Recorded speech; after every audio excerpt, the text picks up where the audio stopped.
नमस्कार सभी साथियों को स्वागत करता हूं सभी का इस YouTube चैनल पर जिसका नाम है स्टडी विद पीएन लोधा।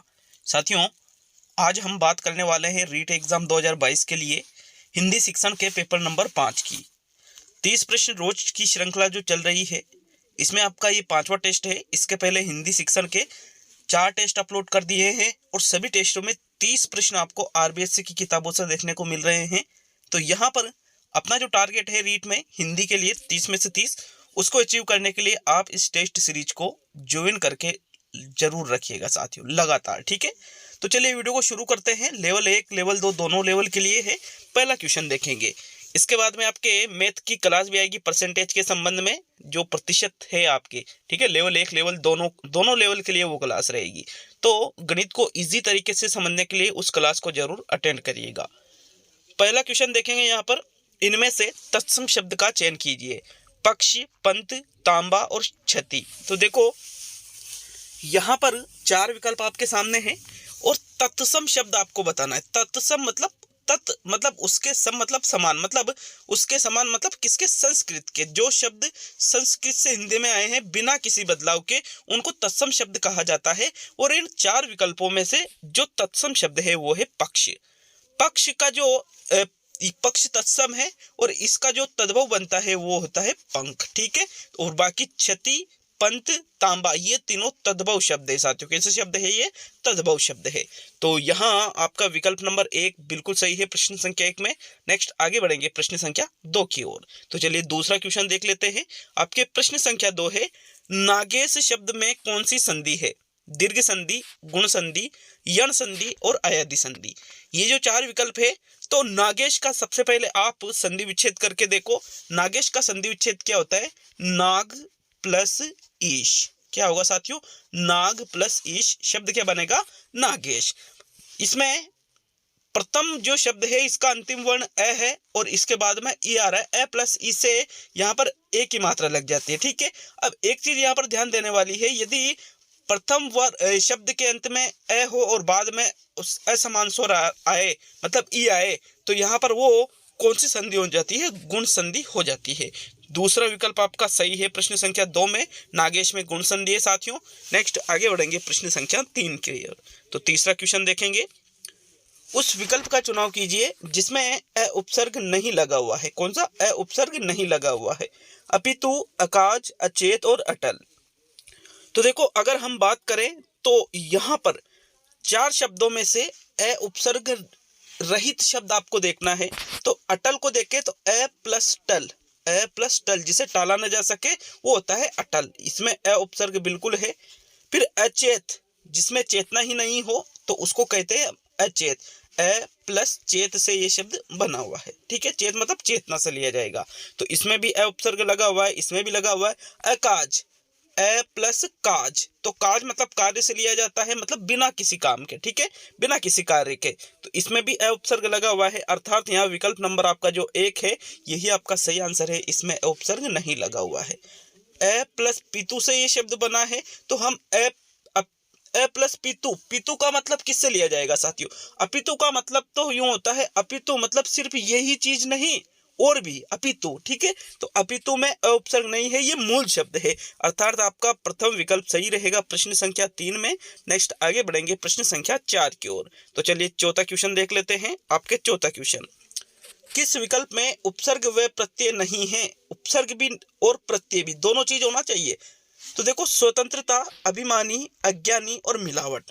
तो साथियों यहाँ पर देखिए स्वतंत्रता को सबसे पहले देखेंगे तो स्वतंत्रता शब्द का निर्माण स्व प्लस तंत्र प्लस ता से मिलकर हुआ है। ता प्रत्यय है, स्व उपसर्ग है, तो इसमें उपसर्ग भी है और प्रत्यय भी है, तो ये आपका आंसर नहीं होगा। फिर देखें अभिमानी, तो अभी प्लस मान प्लस ई, शब्द क्या बन जाता है? अभिमानी। मतलब यहाँ पर इसमें भी अभी उपसर्ग है और ई प्रत्यय है, तो ये भी आपका आंसर नहीं रहेगा साथियों। फिर देखेंगे अज्ञानी को, तो अ प्लस ज्ञान प्लस ई, अज्ञानी शब्द बन जाता है इससे। तो इसमें अ उपसर्ग है और ई प्रत्यय है, तो मतलब इसमें भी उपसर्ग भी है और प्रत्यय भी है। तो फिर आपके एक ही विकल्प बचा है जो कि है मिलावट। साथियों मिलावट में आवट प्रत्यय लगा हुआ है, लेकिन इसमें कोई उपसर्ग नहीं लगा हुआ है, तो इसलिए आपका जो चौथा विकल्प है यही आपके चौथे क्वेश्चन में सही है। नेक्स्ट आगे बढ़ेंगे प्रश्न संख्या 5 की ओर। देखो वीडियो अच्छा लगे तो वीडियो को एक लाइक जरूर करिएगा साथियों, और नीचे कमेंट करके हमें बताइएगा कि 30 में से कितने क्वेश्चन सही हो रहे हैं और समझाने का तरीका आपको कैसा लगा साथियों, जरूर बता करके जाइएगा। 5वां प्रश्न है, अपराधी ने सारी बातें साफ साफ कह दी, इस वाक्य में साफ साफ है संबंध बोधक, विस्मयादि बोधक, समुच्चय बोधक और क्रिया विशेषण। तो यहाँ पर देखो, अपराधी ने सारी बातें साफ साफ कह दी, तो देखो कैसे कह दी, साफ साफ, ये क्रिया की विशेषता बताई जा रही है, मतलब बात कहने का तरीका बताया जा रहा है, और जहां पर तरीका, ढंग, ये चीजें बताई जाती है उसको हम क्रिया विशेषण के नाम से जानते हैं। तो विकल्प नंबर आपका 4 सही है साथियों 5वें क्वेश्चन में। नेक्स्ट आगे बढ़ेंगे प्रश्न संख्या 6 की ओर। तो चलिए 6ठा क्वेश्चन देख लेते हैं। आपके 6ठा प्रश्न, अयोध्या के राजा रामचंद्र प्रतापी राजा थे, इस वाक्य में उद्देश्य का विस्तार है। राजा रामचंद्र प्रतापी राजा थे, अयोध्या के राजा रामचंद्र। तो देखो उद्देश्य का विस्तार आपको बताना है, लेकिन आपको ये पता होना चाहिए कि उद्देश्य क्या होता है। तो वाक्य की अगर हम बात करें तो वाक्य में जो उद्देश्य है उसको कर्ता के नाम से जाना जाता है, मतलब कर्ता को ही क्या कहा जाता है साथियों, उद्देश्य कहा जाता है। अब कर्ता को ही यदि उद्देश्य कहा जाता है तो उसके पहले का जो, उसके पूर्व का जो वाक्य होता है उसको ही उद्देश्य का विस्तार या कर्ता का विस्तार कहते हैं। तो यहाँ पर कर्ता कौन है साथियों, यहाँ पर कर्ता है रामचंद्र। कौन है, रामचंद्र। तो मतलब अयोध्या के राजा जो यहां तक लाइन है ये कर्ता या उद्देश्य का विस्तार कहलाएगा, मतलब कर्ता के पहले का जो वाक्य होता है। तो पहले कर्ता को देखो, कर्ता यहाँ पर है रामचंद्र, तो इनके पहले का जो वाक्य है यही आपका आंसर होगा। तो अयोध्या के राजा, यहां तक तीसरा विकल्प आपका सही है साथियों प्रश्न संख्या 6 में। नेक्स्ट आएंगे अब हम 7वें क्वेश्चन की ओर। तो चलिए 7वां प्रश्न देखेंगे। नाक में नकेल डालना मुहावरे का सही अर्थ है। किसी को लज्जित करना, किसी का घमंड तोड़ना, किसी को नियंत्रण में करना और किसी को ज्ञान बांटना। तो देखो नाक में नकेल डालना, मतलब कहते हैं ना, आपने इस मुहावरे को सुना होगा कि नाक में नकेल डाल दी, इसका मतलब ये होता है उसको नियंत्रित कर लिया। तो किसी को नियंत्रण में करना ही क्या कहलाता है, नाक में नकेल डालना। जैसे बेल होते हैं ना, बेल आप सभी जानते हो इस बेल को, तो है ना, तो उसकी नाक में नकेल डाला जाता है ताकि वो नियंत्रण में रहे साथियों। तो यहाँ पर तीसरा विकल्प ही सही रहेगा, बाकी के विकल्प सही नहीं है यहाँ पर, ठीक है। आगे बढ़ेंगे अब हम प्रश्न संख्या 8 की ओर। तो चलिए 8वां प्रश्न, मेरी बहन श्रेया कहानियों की पुस्तकें बहुत पढ़ती है, यह वाक्य रचना की दृष्टि से है। सरल वाक्य, मिश्र वाक्य, संयुक्त वाक्य और इनमें से कोई नहीं। तो देखो मेरी बहन श्रेया कहानियों की पुस्तकें बहुत पढ़ती है, इस वाक्य में कहीं से कहीं तक दूसरा वाक्य नहीं आ रहा है, दो स्वतंत्र वाक्य नहीं आ रहे हैं, कोई आश्रित वाक्य नहीं दिख रहा है। इसका मतलब ये सरल वाक्य है जिसको हम साधारण वाक्य भी कह सकते हैं। रचना की दृष्टि से 3 प्रकार के जो वाक्य होते हैं, सरल, संयुक्त और मिश्र, इसमें यह आंसर जो है आपका सरल वाक्य वाला है। विकल्प 1 सही रहेगा आपके प्रश्न संख्या 8 में। नेक्स्ट 9वें क्वेश्चन की ओर बढ़ेंगे। तो चलिए 9वां प्रश्न देख लेते हैं। ये देखिएगा, चौराहा शब्द में कौन सा समास है? अव्ययीभाव समास है, द्वंद्व समास है, द्विगु समास है और बहुब्रीहि समास है। तो चौराहा का मतलब होता है जहां 4 रास्ते आपस में मिलते हैं साथियों। प्रथम पद यदि संख्यावाचक और द्वितीय पद समूह का बोध कराए साथियों, द्वितीय पद के, तो फिर उसको हम द्विगु समास कहते हैं, लेकिन इसका तीसरा अर्थ नहीं निकलना चाहिए। और यहाँ पर चौराहे का कोई भी तीसरा अर्थ नहीं निकलता है, और अगर अर्थ नहीं निकलता है तीसरा तो फिर वो द्विगु समास में रहेगा, और तीसरा निकल जाता है यदि इसका तो फिर वो बहुब्रीहि में चला जाता, लेकिन तीसरा अर्थ नहीं है तो द्विगु यहाँ पर सही रहेगा, थर्ड विकल्प प्रश्न संख्या 9 में। नेक्स्ट आगे बढ़ेंगे प्रश्न संख्या 10 की ओर। तो चलिए 10वां क्वेश्चन देख लेते हैं। आपके 10वां क्वेश्चन, इनमें से किस विकल्प में अशुद्ध विलोम युग्म है? चेतन का जड़, अज्ञ का विज्ञ, क्षणिक का शाश्वत और फल का फूल। तो साथियों देखिएगा, अज्ञ का विज्ञ ही होता है, क्षणिक का शाश्वत ही होता है, चेतन का जड़ ही होता है, ये तीनों विलोम शब्द शुद्ध है। लेकिन फल का फूल नहीं होता है, फूल का कांटे हो सकता है लेकिन फल का फूल नहीं होता है साथियों। तो यहाँ पर ये जो विलोम दे रखा है ये बिल्कुल ही गलत है। चौथा विकल्प आपके 10वें क्वेश्चन में सही है। नेक्स्ट आगे बढ़ेंगे अब हम प्रश्न संख्या 11 पर। 11वां क्वेश्चन देख लेते हैं। आपके 11वां प्रश्न, वाह कितना सुंदर दृश्य है, वाक्य में विस्मय सूचक चिन्ह के साथ अनुभूति हुई है, खुशी की, आश्चर्य की, दुख की और करुणा की। तो वाह कितना सुंदर दृश्य है, यहाँ पर साथियों देखो करुणा तो हमें दिखाई नहीं दे रही है, ना ही दुख हमें इसमें कहीं नजर आ रहा है? तो दो चीजें, आश्चर्य और खुशी। तो ये जो विस्मय सूचक चिन्ह यहाँ पर लगा हुआ है, इसके साथ किसकी अनुभूति हो रही है हमें? कितना सुंदर है, मतलब अच्छा लग रहा है। अच्छा लग रहा है मतलब हमें कहीं ना कहीं इसमें खुशी मिली है साथियों। तो हमें खुशी की अनुभूति हुई है। प्रथम विकल्प आपके 11वें क्वेश्चन में सही रहेगा। नेक्स्ट 12वें क्वेश्चन की ओर बढ़ते हैं। अगर आप कहो कि नहीं सर इसमें तो दूसरा ऑप्शन होना चाहिए, आश्चर्य, तो यहाँ पर ये विस्मय सूचक जो चिन्ह है इसकी अनुभूति की बात की जा रही है। ठीक है, यहाँ पर अनुभूति की बात कर रहे हैं तो हमें खुशी की अनुभूति हो रही है। प्रश्न को आप अच्छी तरह से समझेंगे तो आराम से आपको समझ में आ जाएगा। नेक्स्ट आगे बढ़ेंगे अब हम 12वें क्वेश्चन की ओर। तो 12वां प्रश्न, अशुद्ध शब्द का चयन करो। न्योछावर, महात्म्य, शुश्रूषा और आजीविका। यहाँ पर ये जो चार विकल्प है साथियों, इनमें से उस शब्द का चयन कीजिएगा जो कि आपको अशुद्ध लग रहा है। तो यहाँ पर बताइएगा कौन सा विकल्प आपका सही आंसर रहेगा 12वें क्वेश्चन में। सोचे थोड़ा सा, देखिए थोड़ा सा, और अपने अनुभव के आधार पर, अपने ज्ञान के आधार पर प्रश्न का उत्तर दीजिएगा साथियों। तो देखो, इसका जो सही आंसर है वो रहेगा विकल्प नंबर 1, न्योछावर। क्योंकि न्योछावर में ये जो ऊपर दो मात्रा लग रही है ये वाली, तो ये गलत है। इसमें एक ही मात्रा ऊपर लगती है साथियों न्योछावर शब्द में। मतलब यहाँ पर विकल्प नंबर आपका एक अशुद्ध शब्द है और यही आपका आंसर होगा। तो विकल्प नंबर 1 ही सही है प्रश्न संख्या 12 में। नेक्स्ट आगे बढ़ेंगे प्रश्न संख्या 13 की ओर। तो चलिए 13वें क्वेश्चन की ओर बढ़ेंगे। आपके प्रश्न संख्या 13, इनमें से किस विकल्प में मुहावरे का प्रयोग शुद्ध हुआ है? राम तो अपनी अक्ल का शत्रु है, गीता के मुंह से फूल गिरते हैं, बंद कमरे में उसका दम फूलने लगा और उसकी मेहनत पर पानी फिर गया। तो देखो, शुद्ध मुहावरे का प्रयोग आपको बताना है। तो राम अपनी अक्ल का शत्रु नहीं, अक्ल का दुश्मन होता है। तो यहाँ पर अक्ल का शत्रु गलत हो गया। मुंह से फूल गिरते हैं, मुंह से फूल नहीं गिरते साथियों। ठीक है, यहाँ पर यह भी गलत हो गया। बंद कमरे में उसका दम फूलने लग गया, दम घुटने लग गया होता है, दम फूलने लग गया नहीं होता है, ये भी गलत हो गया। मतलब यहाँ चौथा विकल्प सही है, उसकी मेहनत पर पानी फिर गया, ये एक सही मुहावरा है। तो विकल्प नंबर आपका 4 सही रहेगा 13वें क्वेश्चन में। नेक्स्ट आगे बढ़ेंगे प्रश्न संख्या 14 की ओर। चलिए देख लेते हैं आपके 14वां प्रश्न, उन दोनों में जाने कौन खेलेगा? वाक्य अर्थ की दृष्टि से है प्रश्नवाचक वाक्य, संदेहवाचक वाक्य, आज्ञावाचक वाक्य और इच्छार्थक वाक्य। तो देखो, उन दोनों में जाने कौन खेलेगा, मतलब कंफर्म नहीं है ये चीज। ठीक है, जहां कंफर्म नहीं होता है, हमें संदेह होता है, उस वाक्य को हम अर्थ की दृष्टि से संदेहवाचक वाक्य या संदेह सूचक वाक्य के अंतर्गत रखते हैं। तो विकल्प नंबर आपका 2 सही है साथियों प्रश्न संख्या 14 में। नेक्स्ट प्रश्न नंबर 15 की ओर आते हैं। तो 15वां क्वेश्चन देखेंगे। ये देखिएगा 15वां क्वेश्चन, असंगत का चयन कीजिए। अनवर ने किताब पढ़ी, सामान्य भूतकाल। वर्षा गाना गा रही थी, पूर्ण भूतकाल। गरिमा गाना गाती है, सामान्य वर्तमान काल। सरोज गीत गा रही है, अपूर्ण वर्तमान काल। 4 विकल्प है साथियों। एक ही क्वेश्चन में 4 क्वेश्चन आपके हो रहे हैं, यूं मान लो आप, क्योंकि मैं चारों विकल्पों को यहाँ पर आपको बता रहा हूँ। तो देखो, अनवर ने किताब पढ़ी, पढ़ ली है, लेकिन कब पढ़ी ये पता नहीं चल रहा है, तो ये सामान्य भूतकाल के बारे में ही रहेगा। फिर वर्षा गाना गा रही थी, गा रही थी मतलब बात पहले की है, भूतकाल की है, लेकिन क्या उसने कार्य को पूर्ण कर लिया, क्या उसने गाना बंद कर दिया, ये पता है हमें नहीं है। क्यों? क्योंकि गा रही थी, कार्य पूर्ण नहीं हुआ है। तो फिर यहाँ पर ये होना चाहिए अपूर्ण भूतकाल। क्या होना चाहिए? अपूर्ण भूतकाल। तो यह आपका आंसर सही रहेगा प्रश्न 15 में। ठीक है, दूसरा विकल्प यहाँ पर सही है प्रश्न संख्या 15 में। नेक्स्ट प्रश्न नंबर 16 पे आएंगे। तो यहाँ पर देखिएगा विकल्प नंबर 2 ही आपका आंसर रही है। बाकी इसको देखे हम, गरिमा गाना गाती है, गाती है मतलब वर्तमान की बात है, तो सामान्य वर्तमान काल। सरोज गीत गा रही है मतलब कार्य वर्तमान में चल रहा है, तो फिर वो अपूर्ण वर्तमान काल ही रहेगा। तो तीसरा, चौथा, प्रथम विकल्प जो है ये तो संगत है, लेकिन जो दूसरा विकल्प है ये क्या है?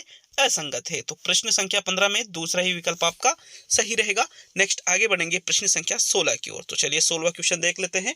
आपके प्रश्न संख्या 16 प्रश्न है साथियों, इनमें से किस शब्द का लिंग परिवर्तन नहीं होगा? मेंढक, डिब्बा, भव और पराजय। तो मेंढक का लिंग परिवर्तन कीजिएगा, हो जाएगा साथियों। डिब्बा का हो जाएगा, भव का हो जाएगा, लेकिन पराजय का कोई लिंग परिवर्तन नहीं होता है। जैसे भव का भवानी हुआ, डिब्बा का डिबिया हुआ, मेंढक का मेंढकी हुआ, लेकिन पराजय का विजय होता है। तो विजय पराजय ये नहीं है साथियों। विजय तो वो तो विलोम हो गया ना, वो लिंग परिवर्तन कहाँ हुआ? इसलिए चौथा विकल्प आपके 16वें क्वेश्चन में सही है। नेक्स्ट आगे बढ़ेंगे प्रश्न संख्या 17 की ओर। तो चलिए 17वां क्वेश्चन देख लेते हैं। आपके प्रश्न संख्या 17, संज्ञा शब्द है शीघ्र, बनावट, मधुर और अपना। तो भाई शीघ्र शब्द, बनावट शब्द, मधुर शब्द और अपना शब्द। अपना शब्द सर्वनाम है, मधुर शब्द विशेषण है, शीघ्र, शीघ्र शब्द यहाँ पर अव्यय है।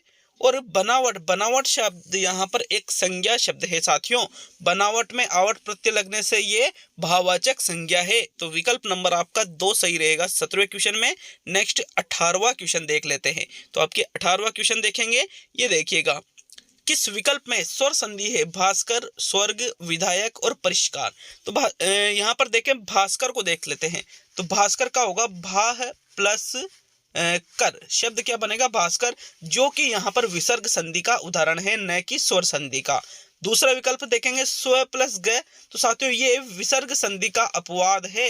स्व प्लस ग स्वर्ग शब्द बन जाता है, तो इसमें भी विसर्ग संधि का अपवाद हो गया, स्वर नहीं है इसमें भी, तो ये भी आपका आंसर नहीं है। फिर विधायक शब्द देखें, तो विधायक शब्द किससे बनेगा साथियों? विधेय प्लस अक से। विधेय प्लस अक शब्द क्या बनेगा? विधायक। यहाँ पर इसमें अयादि स्वर संधि है। कौन सी है? अयादि संधि, जो कि स्वर संधि का एक पार्ट है, क्योंकि स्वर संधि के 5 प्रकार होते हैं, दीर्घ, गुण, वृद्धि, यण, आयादि। तो यहाँ अयादि का ये पार्ट है, इसका मतलब इसमें ही अयादि संधि है। अयादि मतलब स्वर संधि है। तो विकल्प नंबर 3 सही रहेगा प्रश्न नंबर 18 में। परिष्कार में परि प्लस कार से शब्द परिष्कार बन जाता है, जो कि व्यंजन संधि का उदाहरण है। ठीक है, तो यहाँ थर्ड विकल्प आपके 18वें क्वेश्चन में सही है। नेक्स्ट आगे बढ़ेंगे साथियों प्रश्न संख्या 19 की ओर। तो चलिए 19वां क्वेश्चन देखेंगे, ये देखिएगा, पठन कौशल विधि का उचित क्रम है वर्ण पद वाक्य, पद वर्ण वाक्य, वाक्य पद वर्ण और इनमें से सभी। तो पठन कौशल का मतलब पढ़ने के कौशल से लिया जाता है साथियों। सबसे पहले बच्चे को हम वर्ण पढ़ना सिखाते हैं, उसके बाद में शब्द या शब्द, लेकिन शब्द नहीं है तो फिर पद, और अंत में वाक्य। मतलब प्रथम विकल्प आपका सही रहेगा प्रश्न संख्या 19 में। नेक्स्ट आगे बढ़ेंगे अब हम प्रश्न संख्या 20 की ओर। तो चलिए 20वां प्रश्न, इनमें से कौन सी सामग्री श्रव्य नहीं है? लिंग्वाफोन, ग्रामोफोन, तुरई और चलचित्र।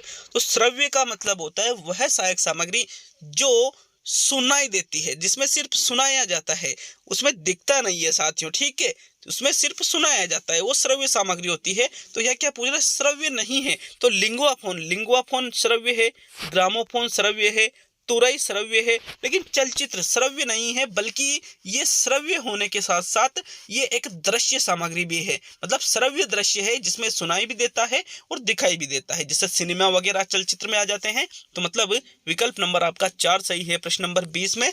नेक्स्ट आगे बढ़ेंगे प्रश्न नंबर 21, आगे बढ़ेंगे 21वें क्वेश्चन की ओर। तो चलिए 21वां प्रश्न देखिएगा। 21वां प्रश्न है, मनोविज्ञान के अनुसार शिक्षण सहायक उपकरण चुनने का आधार है प्रदर्शन, उपयोगिता, अनुभव और आयु विकास। तो भाई यो हम शिक्षण सहायक उपकरण बच्चों के अनुसार चुनते हैं, तो किस प्रकार, किस आधार पर चुनते हैं साथियों? आधार होता है आयु का विकास।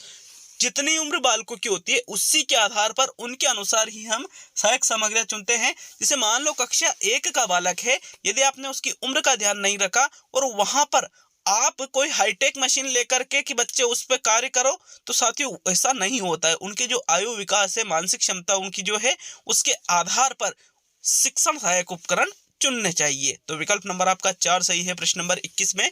नेक्स्ट आगे बढ़ेंगे प्रश्न नंबर 22 की ओर। 22वां क्वेश्चन देखेंगे, ये देखिए 22वां प्रश्न, श्रव्य सामग्री नहीं है लिंग्वाफोन एवं gramophone, loud speaker, dial exchange और वॉकमैन एवं सेलफोन। तो भाई श्रव्य सामग्री नहीं है, वापस से क्वेश्चन आया है साथियों। तो लिंग्वाफोन, ग्रामोफोन है, आपको पता होगा। लाउड स्पीकर भी श्रव्य है जिसमें सिर्फ सुनाई देता है। वॉकमैन और सेलफोन भी श्रव्य है, लेकिन यहाँ पर जो डायल एक्सचेंज है, सेलफोन का मतलब यहाँ पर साथियों जो पहले सेलफोन चलता था उसकी बात की जा रही है, मोबाइल की नहीं कह रहा हूँ मैं यहाँ। लेकिन ये जो डायल एक्सचेंज है, डायल एक्सचेंज श्रव्य सामग्री न होकर के एक दृश्य सामग्री है। कैसी है? दृश्य सामग्री है। तो विकल्प नंबर आपका 3 सही है प्रश्न नंबर 22 में। नेक्स्ट आगे बढ़ेंगे प्रश्न नंबर 23 की ओर। तो चलिए 23वां क्वेश्चन देख लेते हैं।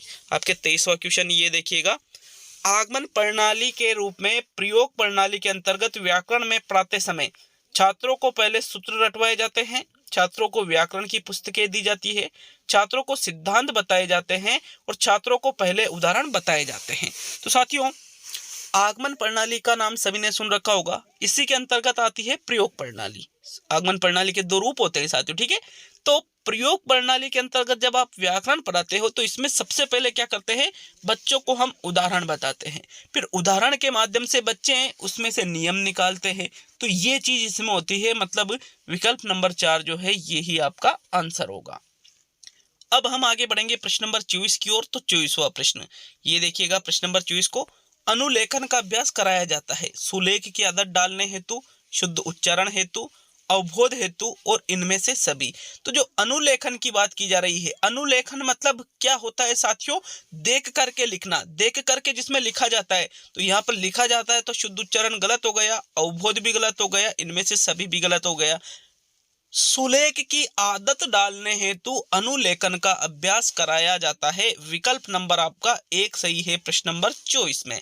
नेक्स्ट आगे बढ़ेंगे प्रश्न नंबर 25 की ओर। तो 25वां प्रश्न, प्रश्न संख्या 25 है, निम्न में से किस विधि का प्रयोग अधिकतर कविता शिक्षण के दौरान किया जाता है? अनुध्वनि विधि, अक्षर बोध विधि, रसास्वादन विधि और कहानी विधि।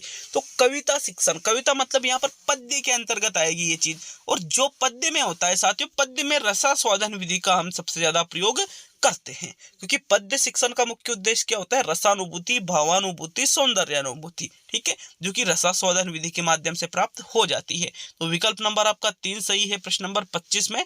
नेक्स्ट प्रश्न नंबर 26वां क्वेश्चन, उद्देश्यों को व्यवहारगत रूप में लिखना किसके अंतर्गत आता है? शिक्षण नियोजन, शिक्षण व्यवस्था, शिक्षण अग्रसारण, शिक्षण नियंत्रण। तो भाई जब हम उद्देश्यों को व्यवहारगत रूप में लिखते हैं, जैसे उद्देश्य कौन कौन से? ज्ञानात्मक, भावात्मक, क्रियात्मक या फिर ज्ञान, अवबोध, ज्ञानोपयोग, इस प्रकार से कौशलात्मक, ये सारी चीजें साथियों जो है अभिरुच्यात्मक, अभिवृत्त्यात्मक। तो इनको जो हम व्यवहारगत रूप में जब लिखते हैं तो हम ये नियोजन, शिक्षण नियोजन जो दैनिक पाठ्य योजना हम बनाते हैं उसके अंतर्गत लिखते हैं। तो ये शिक्षण नियोजन के अंतर्गत आएगा। विकल्प नंबर 1 26 में सही है। नेक्स्ट प्रश्न नंबर 27वां प्रश्न देख लेते हैं। प्रश्न नंबर 27 है, दुनिया में मैं दुनिया की सब भाषाओं की इज्जत करता हूं, परंतु मेरे देश में हिंदी की इज्जत न हो यह मैं नहीं सह सकता। यह कथन किसका है? महात्मा गांधी, जवाहरलाल नेहरू, आचार्य विनोबा भावे और इनमें से कोई नहीं। तो ये जो उपरोक्त कथन कहा गया है हिंदी भाषा के संबंध में कि मैं सभी भाषाओं की इज्जत करता हूं लेकिन मेरे देश में हिंदी की इज्जत न हो यह मैं नहीं सह सकता, तो ये आचार्य विनोबा भावे के द्वारा कहा गया है साथियों। विकल्प नंबर आपका 3 सही है 27 में। नेक्स्ट आगे बढ़ेंगे प्रश्न नंबर 28 की ओर। 28वां प्रश्न, प्रोबेल के अनुसार लेखन कब प्रारंभ करना चाहिए? पढ़ने की क्रिया के बाद, पढ़ना लिखना साथ चलना चाहिए, प्रतीकों की पहचान के पूर्व और पढ़ने की क्रिया के पूर्व। तो भाई फ्रोबेल ने जो बताया है साथियों, एक तो मोंटेसरी अलग बताती है, एक फ्रोबेल अलग बताता है। तो फ्रोबेल क्या करता है, क्या कहता है? लेखन सबसे बाद में होना चाहिए, सुनना, बोलना, पढ़ना, लिखना। तो साथियों ये पढ़ने की क्रिया के बाद में लेखन का आरंभ होना चाहिए। विकल्प नंबर 1 सही है 28 में। अब सेकंड लास्ट 29वां क्वेश्चन, लेकिन वीडियो अच्छा लगे तो लाइक जरूर करिएगा और हमें नीचे बता करके जाइएगा कि जो समझाने का तरीका है वो आपको कैसा लगा साथियों। जरूर आपसे निवेदन है इस चीज के लिए। तो 29वां क्वेश्चन देख लेते हैं, किस प्रकार की कविता से अधिक रसानुभूति होती है? वर्ण व कक्षा प्रधान, भावात्मक एवं सौंदर्य प्रधान, छंदलय प्रधान और प्रमाण व अभिनय वाली। तो जो अधिक रसानुभूति की बात की जा रही है भाई, कविता, पद्य शिक्षण, रसानुभूति, भावानुभूति, सौंदर्यानुभूति। तो जो भावात्मक और सौंदर्य प्रधान कविता है उसमें सबसे अधिक रसानुभूति होती है साथियों। विकल्प नंबर आपका 2 सही है 29वें क्वेश्चन में। अब आज का अंतिम और 30वां क्वेश्चन देख लेते हैं। तो अंतिम और 30वां क्वेश्चन है, व्याकरण शिक्षण की उपयुक्त विधि है आगमन विधि, निगमन विधि, आगमन निगमन विधि और इनमें से कोई भी नहीं।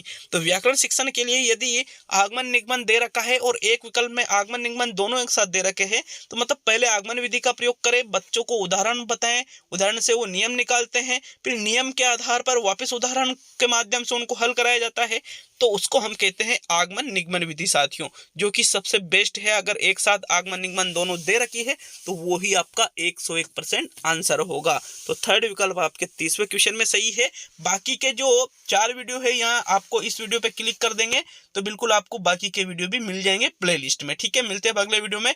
बहुत बहुत धन्यवाद सभी का। अगर चैनल पर नए हो तो सब्सक्राइब करके जरूर जाना साथियों चैनल को। मिलते हैं अगले वीडियो में।